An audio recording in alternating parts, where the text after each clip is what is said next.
Beam Rally Team. I'm going to use ChatGPT today to guide me through my clutch job. Now, ChatGPT is a large language model. Some people call it AI. It is something that you can type in a question and it'll talk to you. I found that it's kind of like an interactive Google or an interactive Wikipedia. So we're going to let AI fix my car today. How to replace the clutch on a Saab Sonnet 3. The first step is to remove the transmission from the vehicle. This involves disconnecting the drive shaft, removing the gear linkage, and removing the bolts that secure the transmission to the vehicle. What are you talking about? Where is the drive shaft? The drive shaft on a Saab Sonnet 3 is located underneath the vehicle and connects the transmission to the rear differential. On a front-wheel drive. Nice. Is the Saab Sonnet rear-wheel drive? Yes, the Saab Sonnet 3 is a rear-wheel drive vehicle. This is going to be interesting. We're going to be in trouble. Oh my god. All right. How do you open the hood on a Saab Sonnet? Go to the front of the vehicle and locate the hood release catch. It is located in the center of the grille just below the Saab emblem. I don't think it's there. Let's open the hood for real. I'm starting to think that maybe AI is actually costing me time and effort. We got the hood open. Okay. We're making pretty good progress. How do you remove the clamshell from a Sonnet? Remove the screws. You will need to use a screwdriver to remove these screws. The clamshell can be heavy and awkward to handle alone. This is involved. If only there were a video that were... Oh my gosh. If I could look up a video of this. Oh wow, there's this actually a YouTube video on this by Steel Beam Rally Team. I hate those guys. Oh, they're really bad, but I think it might be all we've got. We can watch our video here from Steel Beam Rally Team, then Duluth Junction Workshop, and we can follow this instead of ChatGPT for a little bit. But we're going to check in after we get the clamshell off. Come on, little buddy.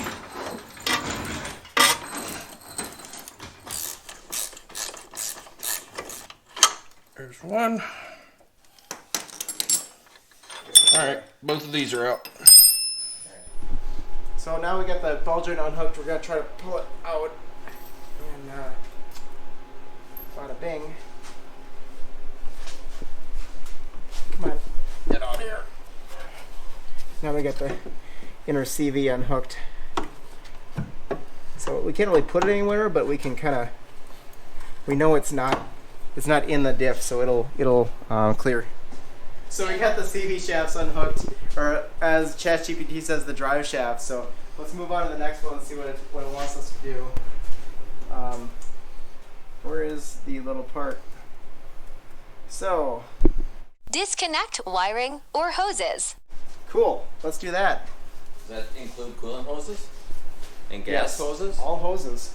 You know, Obviously. Obviously. We have to unhook our heater hoses. just unhook this coolant hose from my strut brace. I love that. What else? We got to get the throttle linkage off. We're gonna say that because ChatGPT just has no idea that even exists. So we're gonna bypass that. I see the speedometer cable is out. That's awesome. And what else do we have to do? I think we're looking pretty good here, and we're making progress. I have a rally training that I'm holding later today for the Rabbit Rally app. So we have to be out of here in about 2 hours, and hoping that we can get the engine moving. It's for me. It's because I keep messing up the timing. It's because he ran the whole I rally need an 30 adult. or 40 seconds off, and we have to tell him how to not screw it up. I ran the rally on Android time, which apparently is off by like 26 seconds. They didn't sync their clocks. So for like all of 47 checkpoints throughout the day, I was off by like 26 seconds. So a training. We're holding a training for me because I suck. I made an excuse for the training being something else, but partially it is for clock synchronization. Just for full disclosure, we have done that many We've times had because the he has same an Android, issues. I have an iPhone, and yeah. they do not like each other. we're gonna just skip the ChatGPT on this. What was that? Remove the exhaust system. What happened? Exhaust hit the ground. Oh. What else are we doing here? So we got our carb linkage unhooked there. What I want to do also is get this thing off. This Rube Goldberg thing all needs to be unhooked. So we have this that kind of, this goes up and down, and then it turns this lever, and then it turns another lever, and oh my god. We got pretty much everything unhooked here. And I'm going to check in again and check this out. Disconnect wiring or hoses, sweet. Support the transmission with a transmission jack. We can't do that because there's a floor pan under the transmission. Remove the bolts that attach the transmission to the engine block. No, I can't do that because I can't get the transmission out without the engine out, so we'll move on. With a transmission removed, you can access the clutch assembly. Okay, let's take a look with real eyes here. And we're going to see that the engine and transmission and differential are the kind of power unit or whatever they call it. So we need to take everything out at once. One of the mods people do to get these engines out easily is to cut the cross member or the frame up here, and they cut the top one off and the bottom one off. They pull the radiator out and they pull it out to the front. And we had some issues with that last time. It's not really proper. It's kind of a pain in the butt to get it all unhooked and bolted back up again. So what we're gonna do instead is pull that steering rack out a little bit and pull it up a little bit, because we were contacting that last time. And then hopefully we can rig this thing up with the engine hoist thing and pull this whole thing out very carefully. Might have to pull the alternator out and the fan. It gets fun. It gets fun now. Exhaust pipe. So all electronics are out of the way. All hoses are unhooked, fuel's unhooked, coolant lines are undone, and then hook the thing on that. just about ready to pull The it. other one to this side on the ratchet strap. Just got to figure out how we're going to lift it out of here. Onto one of these to a hook. And then you go back and forth on it instead of going side to side. Side to side. So this should be able to come a little bit closer into the center line. The engine is offset to the passenger side by about an inch or 25 mils, depending on which part of the car you're working on. We got some kind of cockamamie plan here, and I don't know what it is, but I'm in for it. I'm loving it! Love it! He's got a plan, I'm not sure what it is. So tight in there, I had to chop off 2 fingers and use the other 2 to get it out. But we got her out. We're going to try to lift it up again. Off both engine mounts this time. There we go, that's a good sound. Yep, she's clear now. Yeah, it's stuck in this thing. Can you put a Hit it with a hammer. put the bolt in it slightly and then tap it? Maybe. Bigger hammer. Okay, let's see what ChatGPT has to say. We haven't bothered asking it anything in a while. It has been not helpful, so why would I... My transmission doesn't want to come out of its mount. Apply force. Apply force. Apply force. Apply Hell force? yeah. We can do that. Okay, the force. There. Got it. Came out. ChatGPT got us there. No concerns right now. Dad, watch the radiator. Hang on one sec. This thing's getting pretty close. I mean, it is touching the steering rack, but I think it'll drag out from up under it. I hope so. Radiator's good. If you slide her on out. Easy does it. Slide the jack. Yep, she's good. This is clear. Okay, what are we gonna do with it now? We never thought we'd make it this far. Hold on. We didn't have a plan. We are gonna go to our trusty companion. Ask What are Alexa. we going to do with it now? You can proceed with inspecting and repairing any issues. Well, that doesn't help. Not a surprise. Alright, ChatGPT has been bugging me about taking the transmission off. You know it ain't like that, honey. Come on. Anyway, so we better get that done. We get the engine blocked up, so this should come off pretty easily here.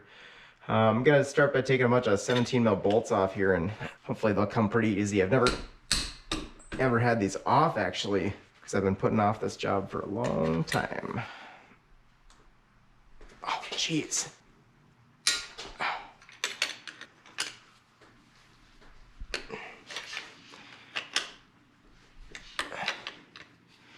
By the way, did you notice that I have a second GoPro now? Crazy.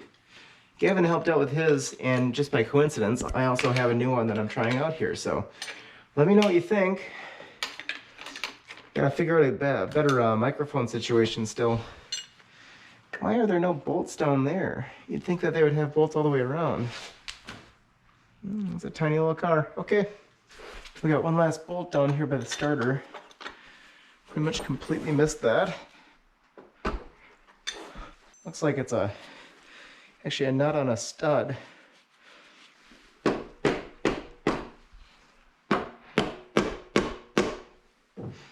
Turns out there's also a bolt down here, so joke's on me, they do have a bolt down there.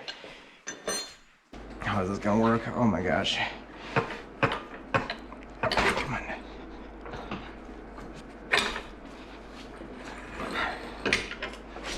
All right. Oh, shit. As I move stuff out of the way, it may be worth mentioning, this is my exhaust piece, and yeah, here's our ticking noise right here. I think I mentioned it was a exhaust leak and not the valve train. It totally is, so I don't know, maybe I have to go to a different system or have a professional build the exhaust, but we'll see, we'll see. We got that transmission on the table now, so I guess we got to figure out how to pull this throwout bearing out.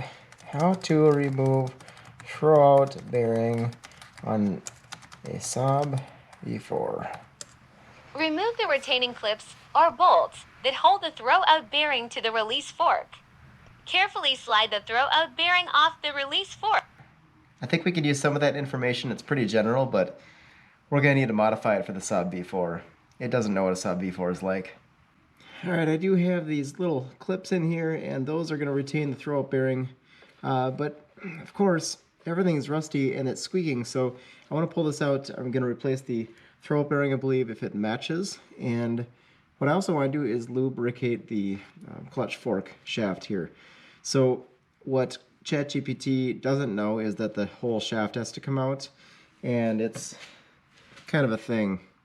So we're going to try to undo the shaft first, and we'll lubricate that, and then hopefully that can allow us to get to the throwout bearing a little bit easier. Wow, there's a lot of spring tension in there. The way the tension works on this thing is that there is a roll pin through this fork onto its pivot shaft, and that pivot shaft goes down underneath with kind of a flathead screw looking slot in it, and that holds a torsion bar or torsion wire that goes kind of clips over the whole thing. So what I'm going to do is take that torsion wire off the bottom, and we will move that thing out. We should be able to move this shaft down far enough that it will allow me to lube it, although now that I'm thinking about that, maybe that's a bad idea. I guess, yeah, I probably do want to take the throwout bearing out first, don't I? We got a clip on the top here. And we got a clip on the bottom as well. That was pretty easy too. So now we just take this out. Very nice, and can we take it out? Come on. Oh my gosh. You're gonna do me this way. Come on. Okay, there we go. Yeah, it's pretty shiny on the back of these. I don't think there's any grease in there. Yeah, there's actually a wear mark, a wear scar going from there all the way over to there. So we do have some bad wear in there. I mean, ideally I would have probably weld that up and remachine it out. I'm sure this is wallowed out a little bit, but I don't have time for that. It's been working fine, so against my better judgment, I'm going to put it back in the way it is with some lubrication in there. I think what we want to do here is, ChatGPT doesn't know about this little slave cylinder shaft up here, so we're going to try to pull that off. Tiny little clip on that.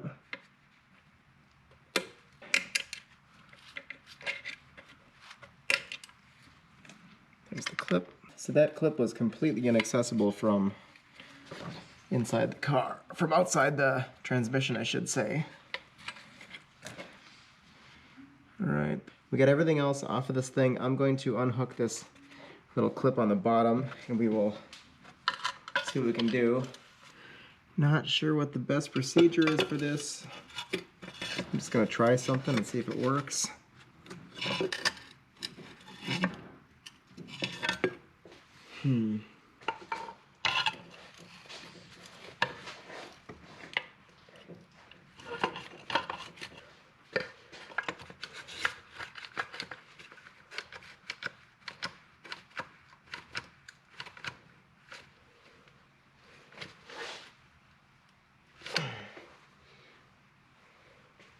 Well, ChatGPT is no help on this, unfortunately. So I have reached out to some natural intelligence, and hopefully they can give me some pointers on doing that whole clutch arm deal, the pivot fork. Otherwise, in the meantime, I think we should work on the clutch itself. Now, this thing, I think we have to do some measurements on this, but let's pop this apart first and see how it looks. That fit in. Aha. Okay. I figured this clutch would be an SAE unit because it's kind of interacts with the Saab transmission, but it appears that it is indeed metric. So these are 13 mils, not a half inch. Can use my cordless driver here, cordless nut driver. I'm really liking this thing. It's pretty quick and I don't have to charge it.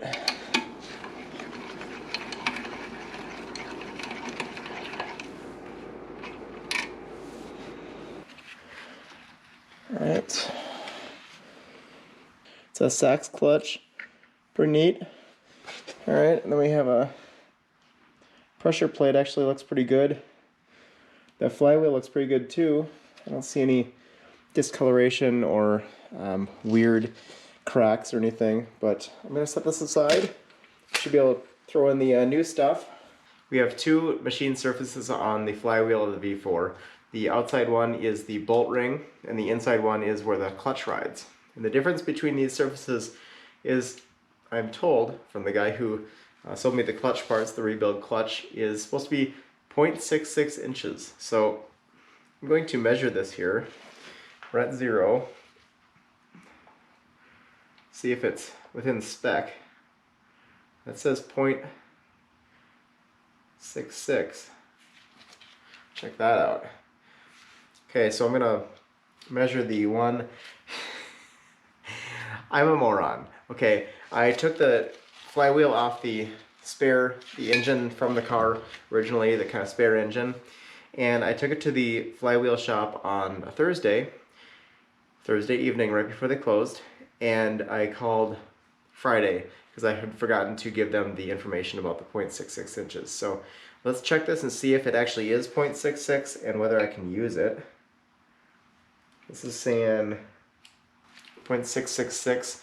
It's a little bit too much. We need to take a little bit more off this bolt ring. So unfortunately, I think I'm gonna have to reuse the existing flywheel here. I might scuff it up with a little 600 just to give it a little shine on there, but I'm not gonna do any like digging or anything. I could very easily leave this just the way it is, but I got new bolts and I got a new pilot bushing, and what I think I'm gonna do here is just pop these bolts out of here, get the flywheel off, clean up a little bit off the engine, and then I can clean up behind the flywheel, put it all back together, and have a better experience overall. Oh wow, blue.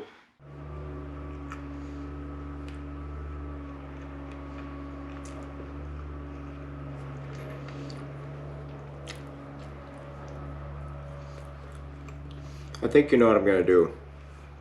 This should get behind the pilot bushing and force it out.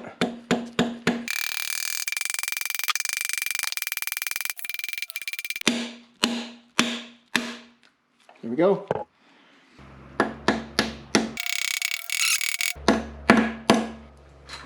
2. Alrighty, time to install the flywheel now. But first I'm going to give a little bit of rust protection to this stuff because it is unpainted. I just don't want that to get any more of these little crusties in here.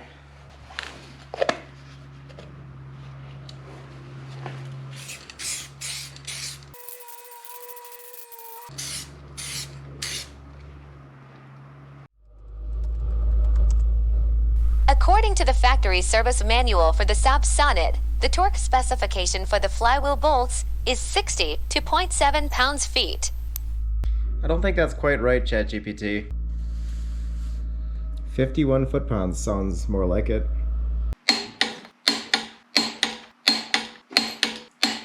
Now it's time for the clutch. We got a relined clutch disc here, and that was from a gentleman on Saab Restoration and Preservation. So it's pretty cool. He's having these redone, and he sells a little kit for you. So I'm going to hit this with a little brake clean, make sure there's nothing on that anymore. And then we got a little alignment tool I found on the workbench here. Try to stick that in. And then we have a new pressure plate that came with the Facebook clutch kit, and that's a rebuilt one as well. Looks pretty nice to me. With a normal car, you would get an alignment tool with your clutch kit, but we don't have one. So I'm going to give it a little bit of tension on the bolts. That'll hold the clutch disc loosely in there. I'm going to use the slight tension on the clutch to hopefully keep it in place while I align it. Looks pretty well aligned to me. I just kind of gun-sighted that straight down and made sure that those splines lined up with the pilot bushing. Looks great to me. So we're going to continue here. We have 6 bolts. I'm going to reuse the bolts. I don't want to, but I'm on a time limit and there's nothing wrong with them. They don't take very much torque.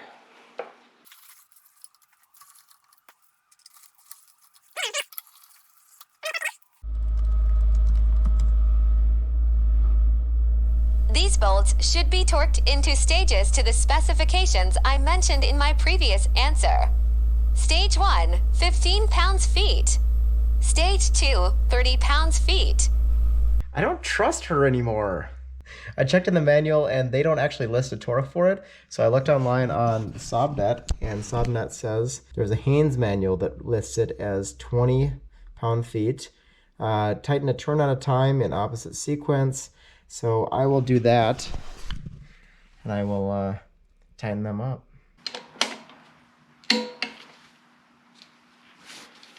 All right, we're back here with real human intervention instead of AI. Now I talked to a couple people, a couple friends, and some people on the Saab Restoration and Preservation page on Facebook. A very helpful group of people, and they told me that I'm doing it upside down. We're supposed to take this part off, not the bottom part. So let's get that going. Oh, that was easy. Huh. Now we should be able to pivot this thing down. I think it should come down now. Should be able to pivot this. Come on. What are you doing? Just need some patience, young grasshopper.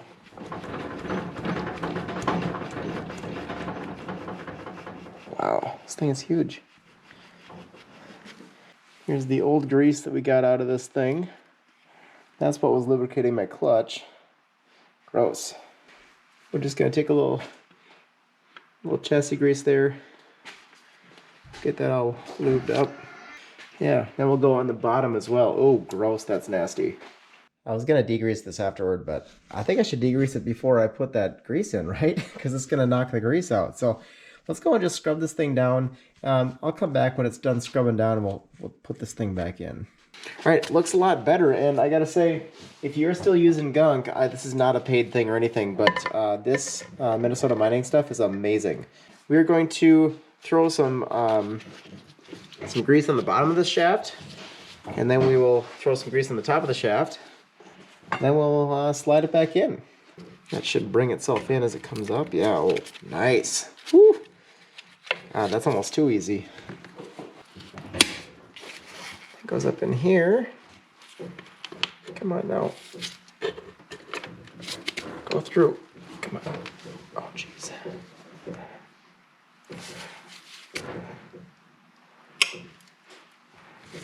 Alright, that's all the way through. A lot easier once you know what you're doing. No squeaking whatsoever, that thing's well lubricated. So we're going to throw the new throw-up bearing in this thing too. Well, this thing, I don't know if you saw before, but this has some really nasty grease in here.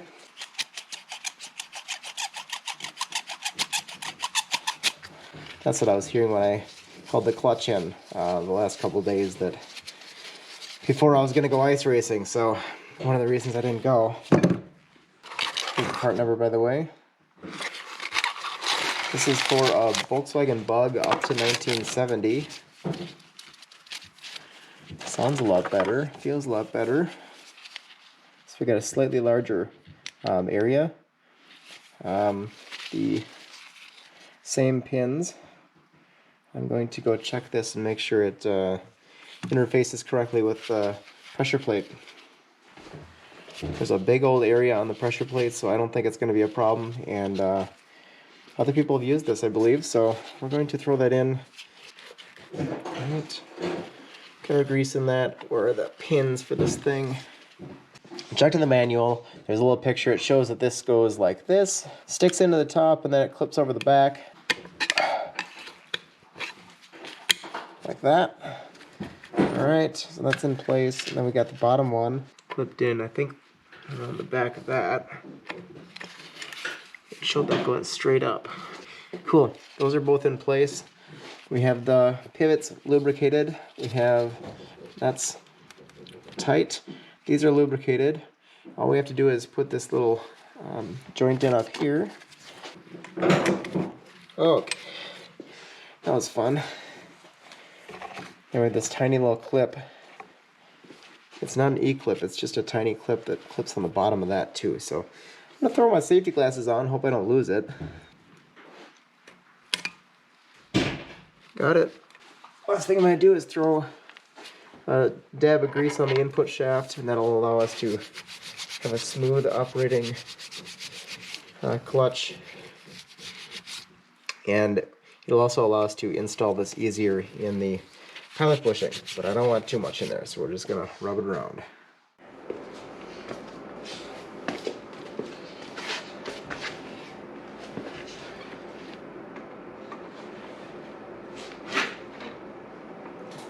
Down.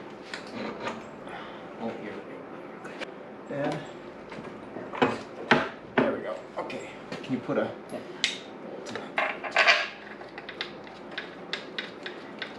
guess I lined the old clutch up pretty well after all.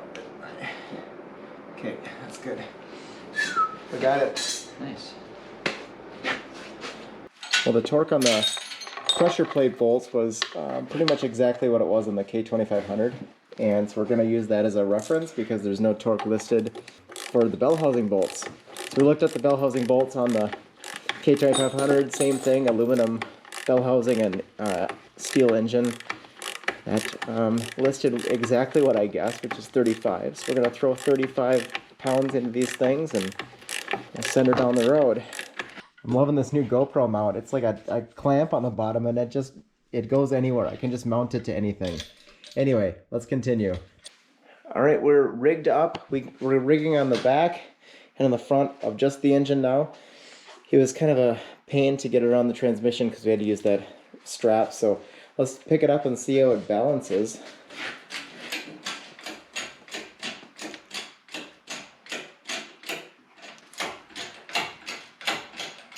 We'll have a little bit extra room to put that starter back in here, and then we're going to put the engine mount in this side so we don't have to fight with that as much. Otherwise, we're not even cleaning the engine. It's going to go back in. My goal is to get this engine in tonight. It is Sunday, and I want to be able to get it in tonight so I can hook everything up tomorrow night. I need to put new brakes on it, well, new brakes, have something in there, and then I want to drive it to a meeting on Tuesday, our rally meeting. So we'll see if we can get that done, but I think we're looking pretty good so far. Yeah, we got grease in here. We got grease, new grease in the old ball here, grease on this, greased up all the actuating points in the transmission.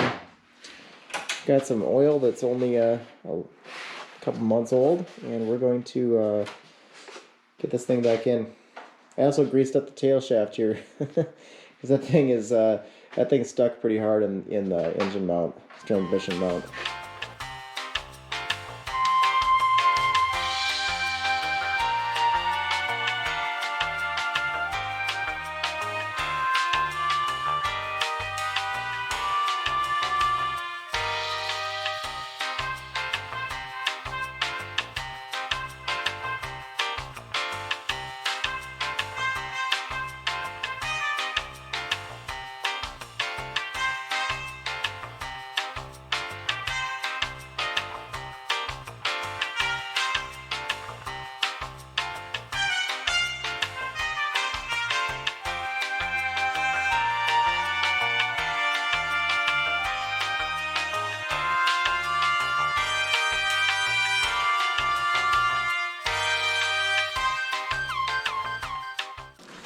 If I push it a little bit, does that help?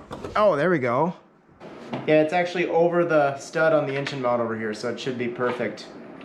Very happy to say at 8 o'clock last night we got the engine back in. It is bolted down, and that took about 13 hours from the minute we pulled the car in to the time the engine was bolted down again. So pretty satisfied with that for all the work that goes into pulling the engine and putting it back in.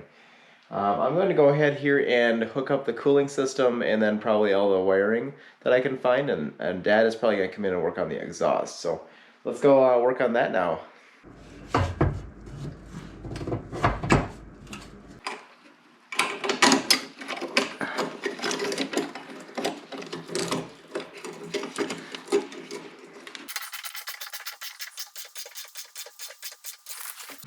That guy, he is pretty close to where it wants to be. It's pretty much impossible to see exactly what you're doing. Pretty well lined up. I think we have everything hooked up now. Got the clamps on the inner CV boots. We got the coil hooked up. We got a little bit of coolant in there, and we, as a team, spilled some coolant in the engine bay as well. So it's been fun. Otherwise, I'm going to start this thing up. We're going to let it idle a little bit and see if the clutch works properly here. Then we're going to let it idle some more and fill the coolant up. So let's test this thing out. Turn the battery on. No fires. Okay. Oh man, that's easy. Holy crap.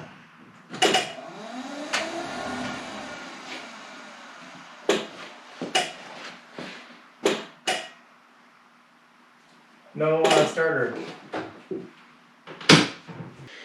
So why didn't it start? So we didn't have this ignition wire connected. There's a spade connector below this that we couldn't see.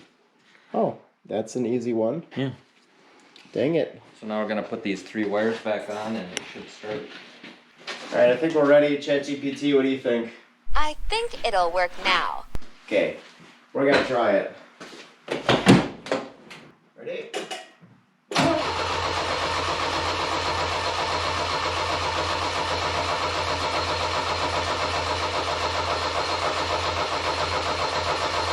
Alright, we got oil pressure, We got fuel. ignition on, watch the coolant.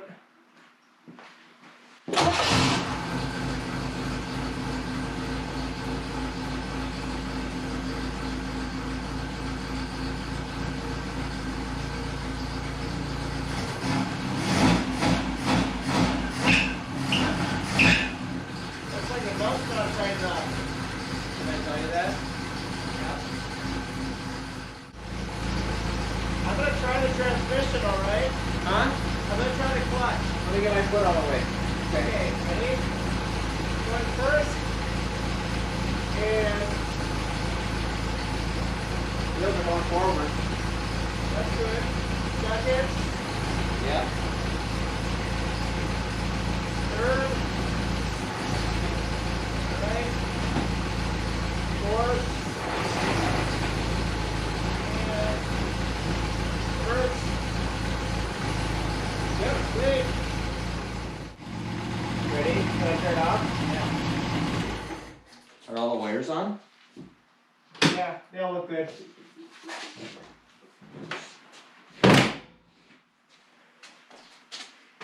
Went pretty well overall. We got clutch action, so we'll come back tomorrow. We got some other stuff to wrap up on this thing, but I think it's very close to being roadworthy. Now let's get the clutch adjusted.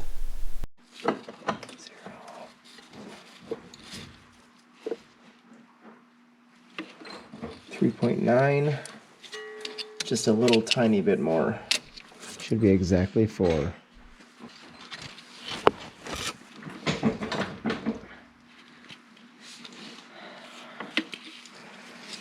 We're gonna call that there. I can fine tune it later, but it's really, really close. Here's a clip of what it sounded like before.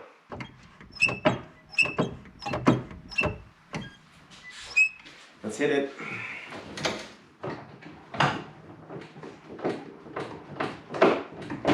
Smooth like butter. I love it.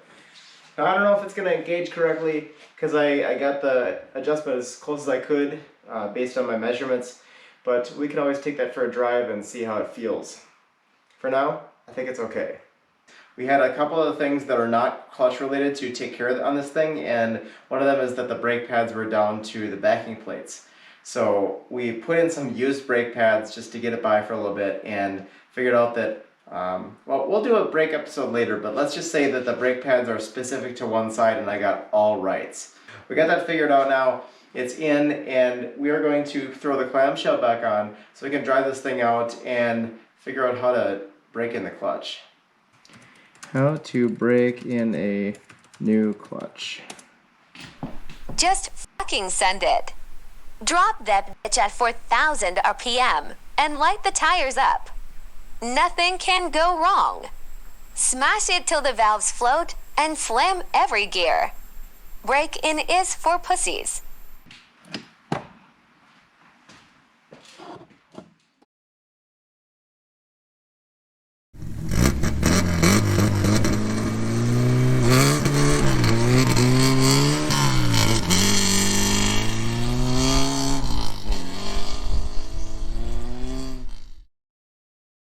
That was sick. Press on.